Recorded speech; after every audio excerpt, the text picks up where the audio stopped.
ஓம் ஸ்ரீ கணபதி நமக. ஓம் ஸ்ரீ குருவே நமக. சர்வ அமாவாசை. இது போன்ற ஆன்மீக தகவல்களுக்கு நம்ம ஸ்ரீ சுபர்ணன்ற இந்த யூடியூப் சேனலை சப்ஸ்கிரைப் பண்ணிங்க, லைக் பண்ணுங்கள், ஷேர் பண்ணுங்கள். உங்கள் நண்பர்களுக்கும் இது பற்றிய அறிவிப்புகளை தெரிவிங்க. இந்த சர்வ அமாவாசையில் செய்ய வேண்டிய வழிபாடுகள்.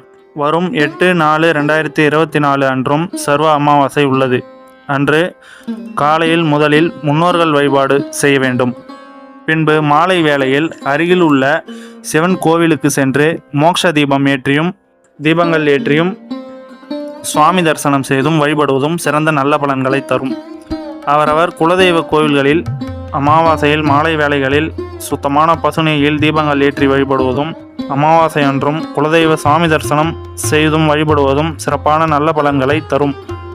அமாவாசை அன்று நாம் அடிக்கடி சென்றும் வழிபடும் திருக்கோவில்களுக்கும் அவரவர் இஷ்ட தெய்வ திருக்கோவில்களிலும் அவரவர் வீட்டின் அருகே அமைந்திருக்கக்கூடிய சிறிய திருக்கோவிலாக இருந்தாலும் சரி, பெரிய திருக்கோவிலாக இருந்தாலும் சரி, அங்கும் திருக்கோவில்களில் இல்லாமல் சுவாமி சிலைகளை வைத்தும் வழிபடும் இடமாக இருந்தாலும் சரி, அங்கும் சுத்தமான பசுநெய் தீபங்கள் ஏற்றி வழிபடுவதும் சுவாமி தரிசனம் செய்தும் வழிபடுவதும் சிறப்பான நல்ல பலன்களை தரும்.